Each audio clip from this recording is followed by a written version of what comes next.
The hero of our story wished for a happy life, but he died before he could achieve it. Fortunately, he was reincarnated into the body of a young man from a wealthy family, just as he had always hoped. However, he soon discovered that he was now living in the kingdom he once fought against. Not only that, but the young man whose body he now inhabited was a scoundrel destined to die within 2 years. Will our hero be able to change his fate and finally live the life he had always dreamed of? That's what we'll find out in today's story.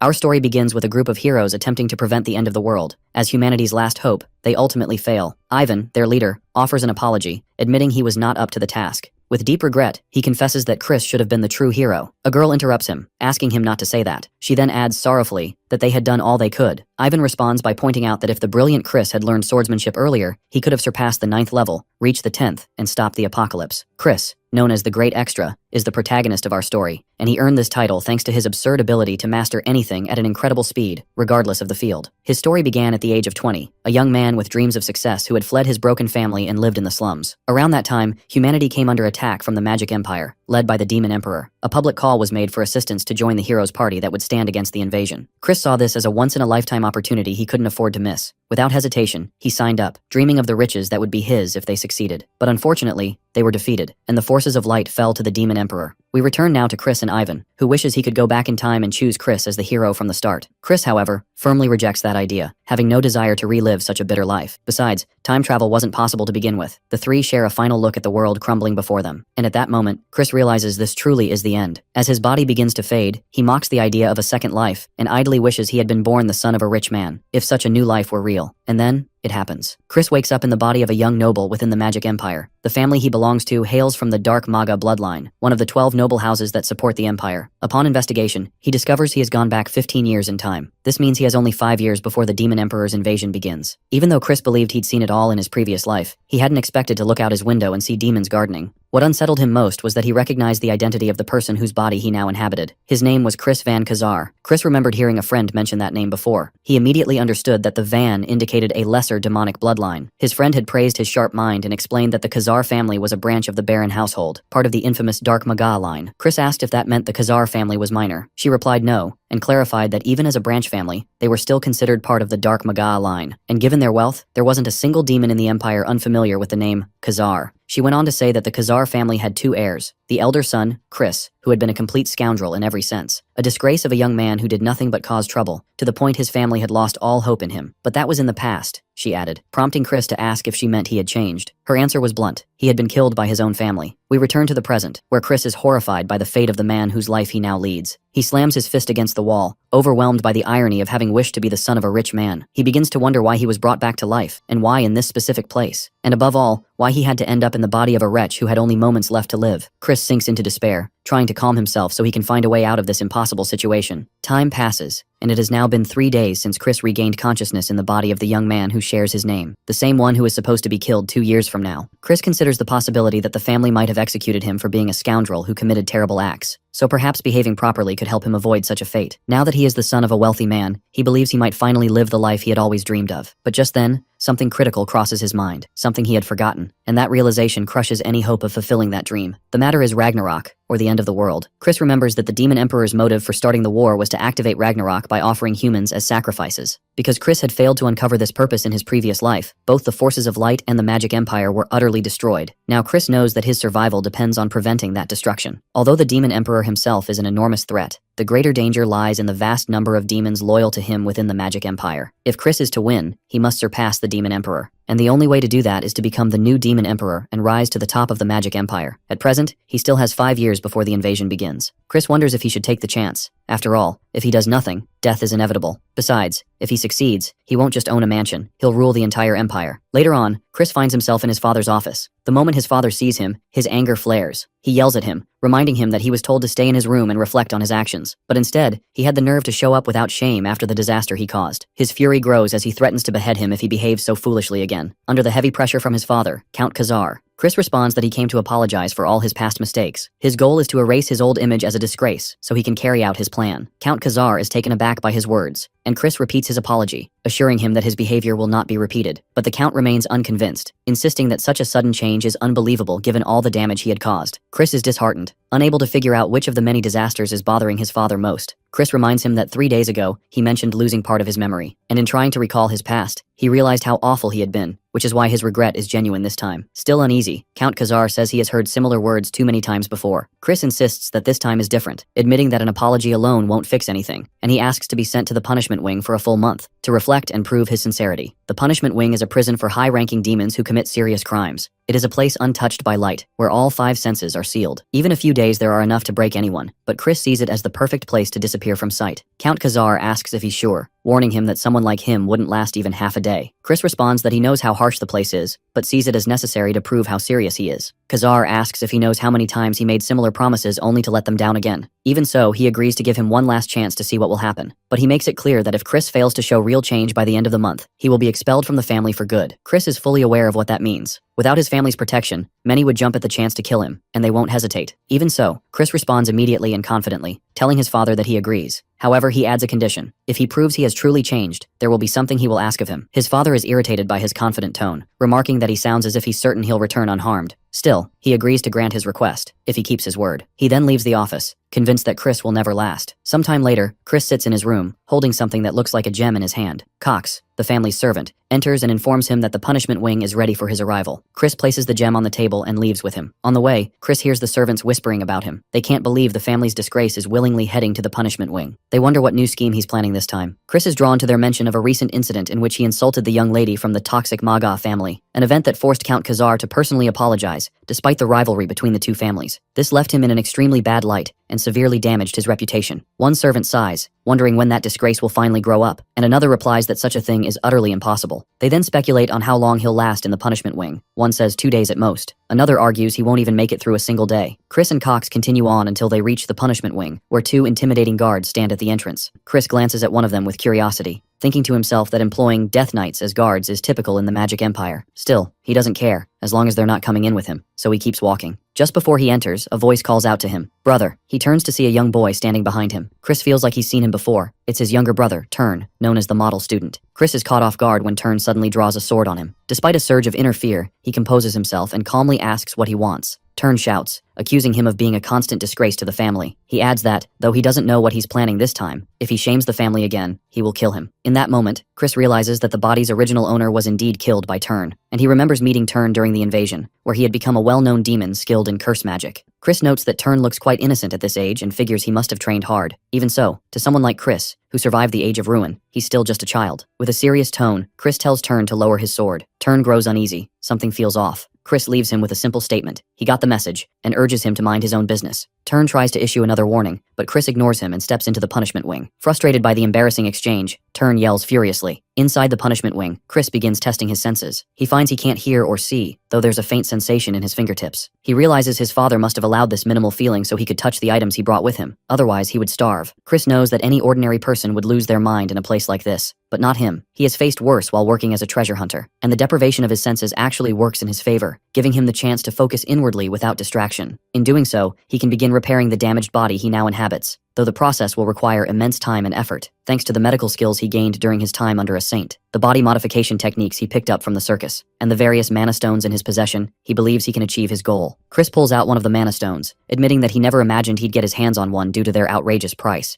But then again, it's only natural for a noble family to fulfill even the whims of a disgrace like the one who used to own this body. Chris feels a pang of regret as he remembers how much he and Ivan had suffered just to get their hands on a mana stone like the one he's holding now. At that moment, he decides to begin his plan, starting with purifying his body using a white mana stone. Though the process is tedious, it's also the most crucial step, as he must cleanse all the areas where waste has built up in his body, using pure white mana. One mistake during this phase could destroy his body completely. Not long after, Chris smiles. He's successfully completed the purification, and with surprising ease. We shift scenes to Count Khazar's office, where he asks Cox about Chris. Cox informs him that Chris voluntarily entered the punishment wing. Khazar feels uneasy, wondering if Chris had mentally broken down to the point where he could no longer ask for help, and regrets letting him go. He recalls how Chris had once been such a promising child, but then, little by little, things began to fall apart. He wonders if pride in his talents had been his undoing. Still, he doesn't dwell on the thought long, telling himself it would be better for Chris to end up crippled, or even dead, than to keep living the way he was. But then, the determined look he had seen on Chris's face resurfaces in his memory, stirring something in him. Even so, As he reflects on all the times he had been deceived, he concludes this time is likely no different. He asks Cox if anything strange happened when Chris entered the punishment wing. Noticing Cox's hesitation, he urges him to speak honestly without hiding anything. Cox explains that Chris had taken a collection of mana stones with him, including a hallucination stone, known to cause delusions. Given their uncertainty about the potential side effects, Cox suggests opening the punishment wing to check on him. Khazar's expression shifts to anger, and he insists that even if Chris is dying, the door will not be opened. Time passes, and after a month, Khazar stands before the punishment wing's entrance. He imagines what state Chris must be in. If he's even alive, he must be a wreck. But what he sees takes him by surprise. Chris emerges in excellent condition, showing no signs of suffering. Chris asks him why he's so surprised, and reminds him that he promised to change, and he kept his word. Khazar is visibly moved as he notices a look in Chris's eyes he hasn't seen since he was a child. Composing himself, he states plainly that it's clear Chris survived. Chris laughs, asking if that was meant as a compliment. Khazar snaps at him not to get cocky just for doing something so basic. Chris agrees, though he's quietly frustrated by his father's harshness. Even so, he feels satisfied, not just for surviving, but for achieving so much over the month. He had managed to reshape his body into one perfectly suited for swordsmanship, and thanks to the white mana stone, he felt vitality coursing through every cell. As for the hallucination stone, it turned out to be a stroke of genius. Though Cox had scolded him for using what was essentially a classified narcotic, it helped him drastically shorten the time needed for his full transformation. He also succeeded in creating 2 cores, making him a first-level light mage. He even concealed the light core within a dark core to avoid detection. Discovery would be disastrous. Chris tells his father that since he kept his promise, he has a request. When Khazar asks what it is, Chris requests permission to use the Black Forest Knights training grounds. Khazar grows visibly irritated upon hearing the request, telling him that place is not meant for someone like him. It's one of the 3 main facilities that support the Dark Maga family, and only elite knights are allowed to use it to hone and showcase their skills. Chris clarifies that he's not asking for more than access to the grounds, and believes witnessing the courage of the Black Forest Knights would be a great source of inspiration. His father considers his words for a moment, then agrees, but warns him not to show weakness in front of the Black Forest Knights. As Khazar turns to leave, Chris stops him, saying he has one more request. Time passes, and the story moves to the Black Forest Knights training grounds. 3 knights appear, looking curiously at a certain individual. That individual is revealed to be Chris, preparing to begin his training. Chris notices the gazes the young men are throwing his way, but he knows full well that being the Count's son isn't enough to earn their respect. Strength matters more than status in the Magic Empire. Chris had another reason for coming to the Black Forest Knights headquarters besides using the training grounds.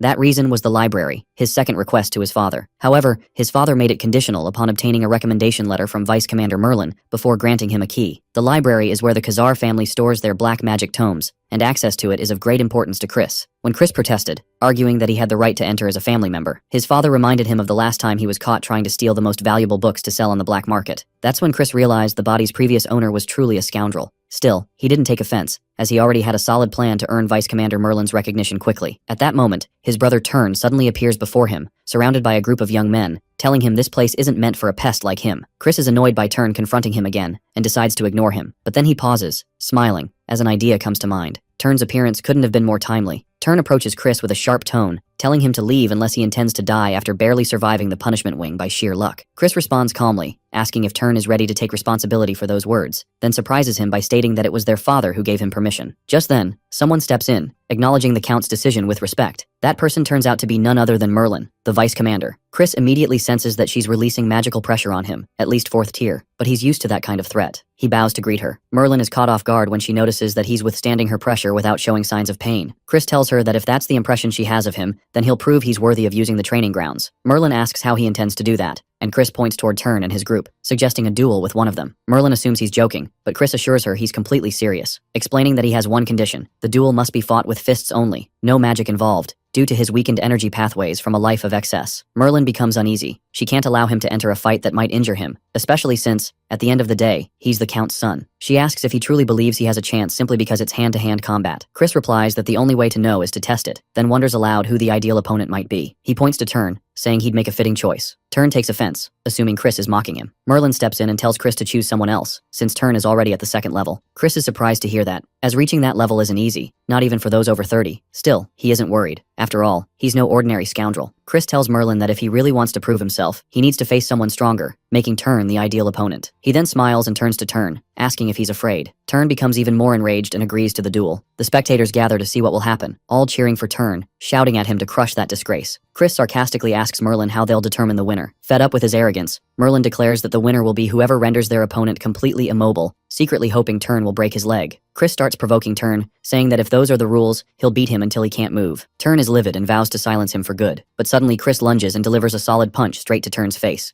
Turn is caught off guard by what just happened, while Chris laughs and says the fight has already begun. Turn grows even more furious and rushes in to attack, but Chris dodges with ease, thinking to himself that this almost feels like cheating. After all, as a mage, he hasn't even reached the first level. If this were a magic battle, he wouldn't stand a chance. But in a hand-to-hand fight, Chris has the upper hand, thanks to his vast combat experience from countless battles. Not to mention the level of light energy he achieved during his time in the punishment wing, which, by their standards, equates to the 3rd tier. The young onlookers are stunned by what they're witnessing. No one imagined Chris could gain the upper hand over Turn so easily. Chris keeps taunting Turn, asking if he's about to cry. Enraged, Turn demands to know what trick he used. Chris, secretly delighted by Turn's state, replies that he doesn't know what he's talking about, and maybe the real issue is just how weak he is. He then continues mocking him even more harshly. Turn finally snaps and begins channeling his magic. He lunges at Chris, screaming that he'll kill him. As usual, Chris dodges without breaking a sweat. Turn launches another, faster attack, but it still doesn't land. Not only that, but Chris even blocks it with his bare hand. Turn is stunned when he realizes Chris is using magical power. Before he can process what's happening, Chris slams a powerful punch into him, sending him flying. Turn crashes to the ground, unconscious from the blow. Everyone around them is speechless, unable to believe what they've just seen. One of them wonders if Turn underestimated his opponent, while another suggests maybe he held back his magic to avoid hurting Chris. But Merlin knows full well that Chris won fairly, and she is genuinely shocked. Chris turns to her and asks if that was enough to prove himself. When she confirms, he thanks her. Chris feels a quiet joy. He's finally caught her attention. Now he can gain access to sword techniques, magic, and everything else he needs. Time passes, and Chris finally reaches the 1st level of magic. He realizes it takes him a long time, since he's still not used to handling mana, and there are many unresolved issues from the past he needs to address. He says that once he rises a little higher, he'll be able to control both light energy and mana together. At that moment, a strange creature appears out of nowhere. It turns out to be Chris's personal maid. Chris is startled and remarks that someone like Christian would naturally summon a banshee spirit as a maid. No human soul could handle his madness. He decides to deal with the matter later, and asks the banshee to bring him some juice before he continues his training. She asks if human blood juice would be suitable, and Chris replies that he just wants regular strawberry juice. She moves closer, insisting that blood juice would taste far better. Chris becomes uneasy, and firmly repeats that he wants strawberry juice, nothing else. As he steps out of his room, he's met by the servant Cox, who asks why he's going to train this early and remarks that Chris might be overdoing it. He adds that he's proud of him for working so hard, and that even when everyone else was accusing him, he always believed in him. Chris responds in a cold tone tinged with malice, saying he never asked for his trust, and questions who he thinks he is to offer it in the first place. Cox is visibly shaken. He quickly apologizes, admitting he was arrogant and overstepped, then wishes the young master a good training session. Chris watches him walk away, still feeling uneasy. Something about Cox doesn't sit right with him. There's something suspicious behind that servant, and even his presence feels unnatural. Chris finally arrives at the training grounds and notices that the looks he's getting are no longer the same as before. He figures maybe now he can start talking to them a little, seeing as their attitudes seem to be softening. One of the demon trainees approaches Vice Commander Merlin and informs her that young Master Christian has also come to train today.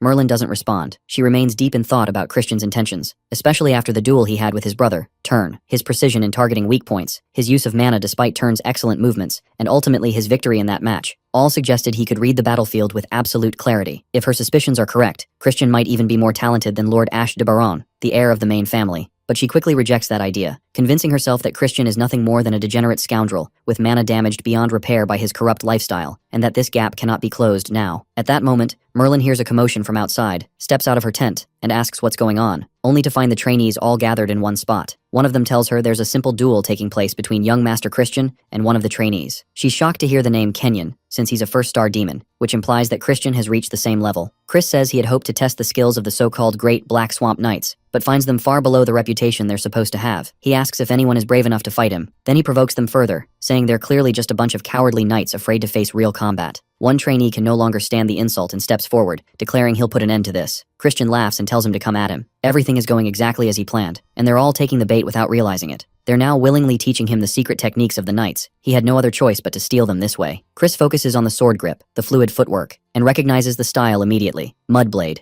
a technique he'd heard of before, and now feels confident he could imitate. And just like that, Christian defeats another knight, leaving everyone stunned. No one can believe the same scoundrel once labeled as weak has returned with this level of strength, especially after rumors claimed his dark core was broken. So how did he reach the first star? Christian addresses them, saying he's disappointed. He'd had high expectations of the knights. He then turns to Merlin, telling her she's also responsible for their poor skills and low standards. The trainees are stunned by his boldness in speaking to the vice commander that way. As if digging his own grave, Merlin responds, saying she understands he's excited over his unexpected victory, but believes he's letting it go to his head. Chris replies that she's welcome to show him the true skill she claims the Black Swamp Knights possess. His words enrage Merlin. She grabs a knight's sword and strikes toward Chris with force. He's unable to move, and the blade narrowly misses him. She tells him it would take her less than a second to take down an arrogant brat like him. Chris responds by asking if she really intends to use her full power on someone like him, and reminds her that first star black magic is forbidden. Merlin replies that she doesn't need to use anything special. She could break both his legs with just half the strength she used. Chris tells her he's willing to wager both legs. Then he asks what she's willing to bet in return. Merlin replies that she's ready to accept any terms, because she's absolutely certain he won't be walking out of this place ever again. Chris and Merlin begin their duel, and it quickly becomes a fierce and intense battle. Chris barely manages to keep up with the Vice Commander's relentless attacks. The knights watch with intense focus, surprised that anyone could last this long against her, though they assume it's only because she isn't using her main weapon. But Merlin herself starts to feel something strange. Her strikes don't seem to be landing at all. What's more, it's clear that Chris doesn't match her in power, which makes the situation all the more puzzling. To her, the whole thing feels just like the fight he had with Tern, as if history is repeating itself. Chris laughs and tells her things aren't going the way she wants, that the fight is moving in an entirely different direction. Merlin snaps at him to shut up. She begins charging energy into her sword, preparing to unleash a powerful magical strike. Chris realizes this is the opportunity he's been waiting for. He rushes forward with incredible speed and slams his head into her face before she can launch her attack, forcing her to halt the strike. Shocked, Merlin clutches her nose to stop the bleeding, stunned by what just happened, while Chris silently thanks his luck for the plan working. He knew Merlin was a swordmaster who relied heavily on magic, and since dark magic at their level is forbidden, there would be a brief opening in her defenses. He chose that moment to strike. Given her talent with the blade, she might not have survived had he used a more lethal attack. Despite likely losing, Merlin laughs and admits she never imagined a headbutt would be what ended the fight. She concedes that she underestimated him far too much, and from now on, she'll take things more seriously. Chris replies that the fight is already over, pointing to a spot on her neck. He tells her he scratched her with his fingernail during the blow, and if it had been laced with poison, she knows exactly what the result would have been. Merlin acknowledges her defeat and asks what he wants, then requests another duel. Chris gives her a sly look and says that if there's going to be a rematch, he wants something in return. Merlin agrees to grant whatever he asks. Chris grins and says that in that case, she shouldn't mind kneeling before him. Merlin is stunned by the request. She tells him he surely knows that such a demand is impossible. Her loyalty lies with the Baron family, the ruling bloodline of the Dark Magic clan. Chris replies that he's aware, and also knows she was cast out of the main family, but that could change if he became the heir. Merlin scoffs, saying that's absurd. The 5 recognized heirs are all direct descendants of the main bloodline. Chris responds with a common saying, even a branch may become the root one day. He adds that, in any case, he accepts her challenge for a second match, but it will happen 1 month from now, without any restrictions. Merlin agrees, warning him that if that's the case, he won't stand a chance. She will be the one to win next time. Chris smirks darkly and tells her sometimes, even an egg can crack a stone. Either way, they'll meet again in a month, and they'll see what happens. Chris then heads to his father and presents him with Vice Commander Merlin's letter of recommendation, asking him to read it himself. He adds mockingly that the Vice Commander's basic skills as a demon are decent, but she could really use more training. Lord Khazar recalls when Merlin came to him and said the young master was a genius, able to defeat those with solid foundations, even if their rank was low. She even admitted that he had defeated her personally, which deeply shocked Khazar. She continued by saying the duel had been thrilling, and she hadn't enjoyed a match like that in a long time. Khazar looks at his son, wondering if he truly has changed this time, but Chris doesn't understand why his father is staring at him like that. In the end, Lord Khazar says that as promised, he will keep his word, and hands him the key to the library. Chris feels a sense of pride, having finally obtained the key to the library, and even managing to leave an impression on Vice Commander Merlin. He was fully aware that Merlin was a demon from the main branch of the Dark Magic clan, and during the Age of Ruin, she had risen to become a high-ranking 6-star demon who played a key role back then. That's why, if he intends to take control of the entire Dark Magic clan, he must first earn her loyalty. Though he's still not fully grown, he's confident that 1 month will be enough to prove himself worthy of it. Chris recalls the look Lord Khazar gave him before he left, and wonders if it might have been a sign of fatherly affection, meaning even demons have emotions within their families. He considers that maybe he can become a better father than the one he had in his past life, and decides he will make Lord Khazar proud.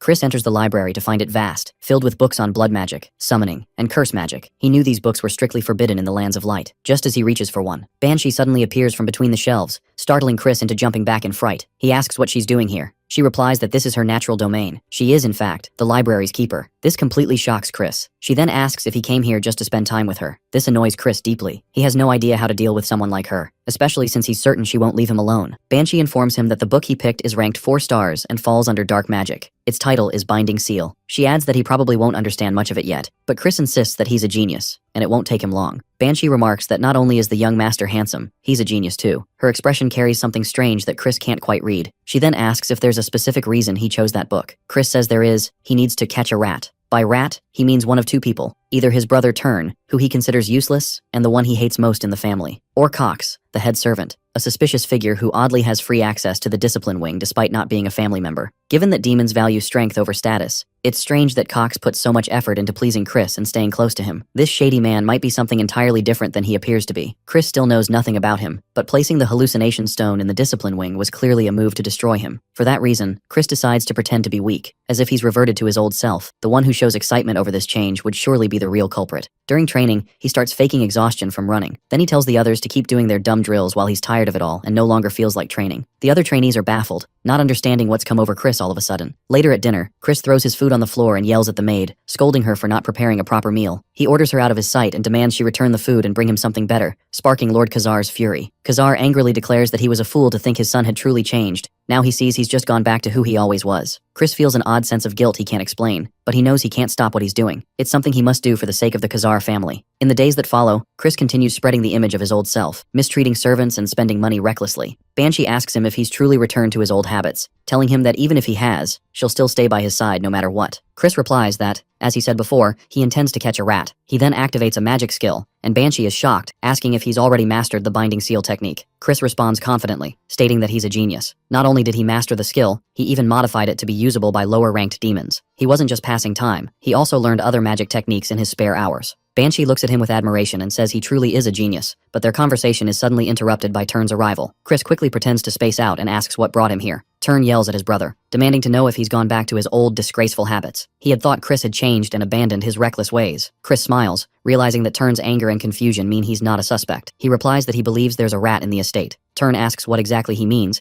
and Chris explains that someone is trying to corrupt him again. That's why he's pretending to have reverted to his former self. Turn asks if it's all just an act. Chris says he should trust him, and that this very act proves he's not who he used to be. Turn then asks who he suspects the rat to be. Chris replies that it's hard to pinpoint for now, but soon everything will become clear, and the one they're looking for will be exposed. Chris then heads to where the servant Cox is, catching him by surprise. Cox asks what brings him here. Chris pours a bottle of juice over him and tells him it's not what he asked for. He then asks if Cox is now ignoring his orders. Cox replies that he'd never dare and will go immediately to fetch the correct one. Chris insists that he wants him specifically to bring it this time. Cox replies that he's currently busy and won't be able to. Chris responds that if that's the case, he clearly can't do his job like this. Since he needs to change his clothes anyway, he can go and come back later to finish his duties. Cox restrains his frustration and says he'll go and return quickly, while Chris feels something suspicious about him. The fact that he can endure this much humiliation either means he's planning something, or has unnatural patience. Chris glances at the papers Cox had been reading and senses that he might finally be close to uncovering something important. He had suspected that if Cox really was the rat, he must also be meddling in estate affairs, but that alone wasn't enough. He still needed stronger evidence. Just then, Cox returns quickly, informing Chris that he brought exactly what he asked for. Chris thanks him, and casually asks if he's angry with him. Cox replies that he could never be upset with him. Chris forces a fake smile and tells him that people like him are his favorite kind. Then he thanks him again and says there was actually something important he wanted to tell him from the beginning. Chris asks what it is. Cox informs him that his friends have requested to meet him in secret at their usual place, and warns him not to get too close to them. He adds that he couldn't refuse their request, given they are the young master's friends. Chris says he'll go meet them now, and he notes that things seem to be going even better than he anticipated. Chris heads to meet his so-called friends, who tell him they've heard rumors about his supposed change in behavior recently, but he's barely paying attention to their words. He notices they're using a small girl as a servant to pour their drinks. That's when he realizes they're actual scumbags, no different from the old Christian. As he raises the cup to his lips, he catches a strange scent. One of them asks why he's hesitating to drink. Chris doesn't answer. Instead, he smashes the cup in his face and dumps the entire drink over him. The friend is shocked and asks what that was about. Chris replies that his actions made it obvious he tampered with the drink, and from the way he reacted just now, it's very clear what was inside that cup. Chris uses his magic to lull the little girl to sleep. He doesn't want her to witness what he's about to do to those men. He asks his so-called friends if they really thought he wouldn't resort to dark magic or something similar, then tells them this isn't the time to act surprised. He grabs their heads and slams them violently against the table, hard enough that they can barely breathe. Chris calmly tells them to relax,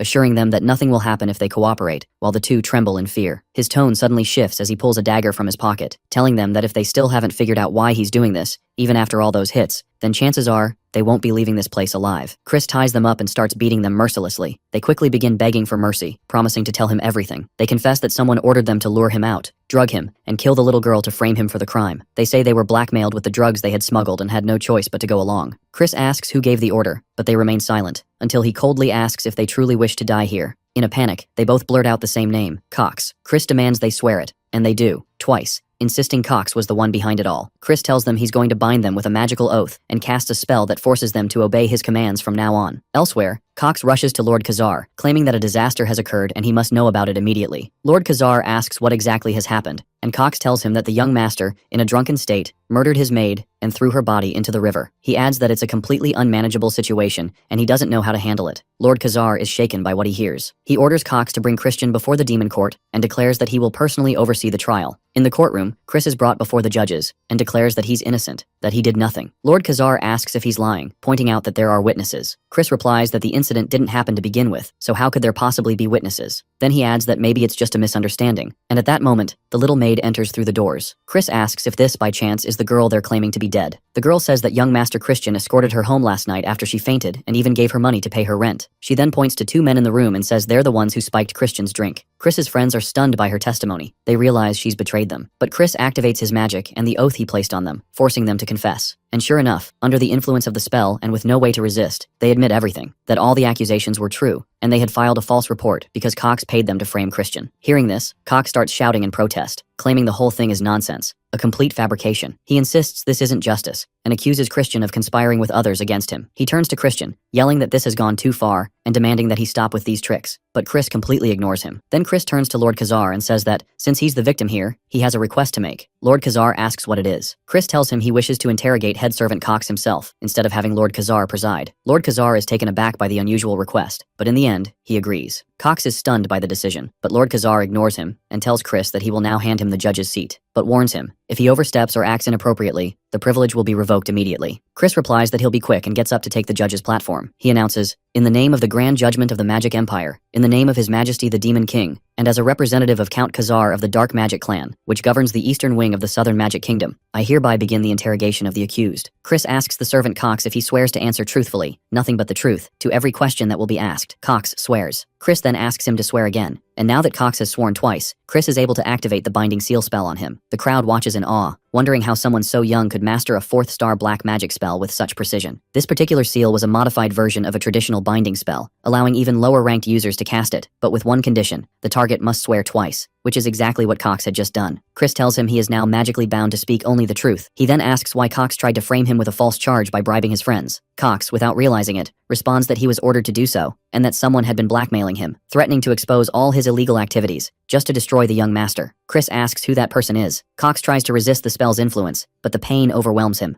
At last, he confesses that the one who gave the order was Lord Asht, leaving everyone in the room stunned. That meant Lord Asht de Baron, the second son of the main family of the Dark Magic Clan, was the one who had targeted Chris. Cox says he's certain he'll be killed for this, and that he needs to flee as soon as possible. But before he can move, Chris draws his sword and slashes Cox's neck in the blink of an eye. Count Khazar and everyone present are left in shock, unable to believe the sudden drama unfolding before them. Chris declares that, on behalf of Count Khazar, and based on the proven charge against the servant Cox, he has carried out the proper sentence.